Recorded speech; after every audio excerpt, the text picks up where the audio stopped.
If your lower back feels tight and you crave that release feeling, this is why this works.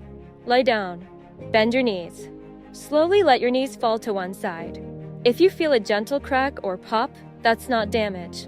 It's pressure releasing inside the joint and your nervous system finally letting go. Your spine isn't being twisted. It's being decompressed.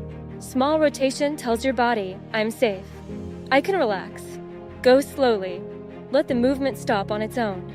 Relief comes from listening, not forcing.